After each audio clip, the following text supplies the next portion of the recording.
ফেব্রুয়ারিতে ত্রয়োদশ জাতীয় সংসদ নির্বাচন। সারা দেশ প্রস্তুত হচ্ছে একটি অবাধ, সুষ্ঠু, গ্রহণযোগ্য নির্বাচনের জন্য। কি ভাবছেন সাধারণ মানুষ থেকে শুরু করে আগামীর জনপ্রতিনিধিরা? সে কথা জানাতে ডিবিসি নিউজের ইলেকশন এক্সপ্রেস ছুটে যাচ্ছে সব সংসদীয় আসনে। আজ সারাদিন সংসদীয় আসন ছিল 89, যশোর 5 এবং সংসদীয় আসন 90, যশোর 6।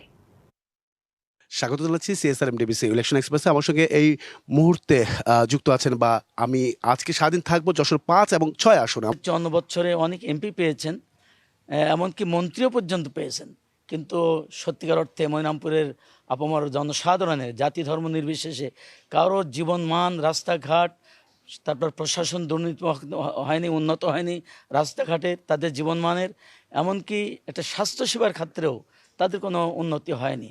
তারা সবাই নিজেদেরকে নিয়ে ব্যস্ত ছিল, নিজেদের আখের গোছানোর জন্য। মানুষের কাছে দাঁড়ে দাঁড়িয়ে যে প্রত্যেকের বাড়িতে বাড়িতে যে গোলাপ ফুলের সুবাস পৌঁছাই দেওয়ার জন্য চেষ্টা করছি এবং তাদের ভালোবাসা অর্জন করার জন্য চেষ্টা করেছি। তারা যথেষ্ট পরিমাণ সাড়া দিয়েছে। যেমন আমরা ইউনিয়নে যখন সমাবেশ করেছি, তারা যে পরিমাণ জনস্রোত আমাদেরকে দেখাই দিয়েছেন তাতে বুঝতে, এবং তারা চাচ্ছে যে জাকের পার্টি এই মুহূর্তে ক্ষমতায় যাক। জামাত ইসলামের সাথে লড়াই করেই তো আমরা টিকে আছি এখানে। সো আমরা এখানে কোনোভাবেই আওয়ামী লীগের মুখাপেক্ষী না। তবে হ্যাঁ, এতটুকু বলতে পারি, ব্যক্তি আমি, আমার অবস্থান, মানুষের প্রতি আমার যে দায়বদ্ধতা, পরোপকারিতা আমি যেভাবে সবসময় দেখেছি বা দেখিয়েছি, সেইটার আলোকে এইখানে বিশেষ করে সংখ্যালঘু সম্প্রদায়ের ভোটটি আমার অনুকূলে আসবে বলে আমি দৃঢ়তার সাথে বিশ্বাস করি। আমি যখনই সুযোগ পাই, প্রতি সপ্তাহে 15 দিনে 7 দিনে আমি এই মানুষের সাথে মেশার চেষ্টা করি।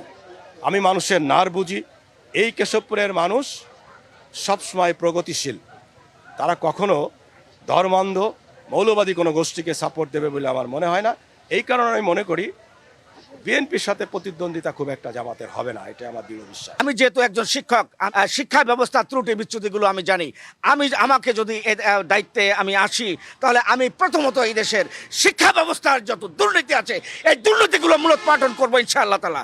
কারণ এদেশের মানুষ অন্ন চাই, বস্ত্র চাই, বাঁচার মতো বাঁচতে চাই, কিন্তু মানুষের অন্ন, বস্ত্র, শিক্ষা, চিকিৎসা, বাসস্থানের কোনো ব্যবস্থা অদ্যাবধি আজ আমাদের দেশের এই 54 বছরের রাজনীতিতে কেউ করে না। আমি বিশ্বাস করি, আমি বাংলাদেশ জাতীয়তাবাদী ছাত্রদলের প্রেসিডেন্ট ছিলাম, আমার ওই ধরনের লাইন লবিং আছে কেন্দ্রে। আমি যদি এই আসন থেকে ধানের শীষে আমি বিজয়ী হতে পারি, আমি এই কেশবপুরকে একটা স্থায়ী জলবদ্ধতার সমস্যা সমাধান করব। আমার স্লোগান ছিল ধানের শীষ যার হাতে, আমরা আছি তার সাথে।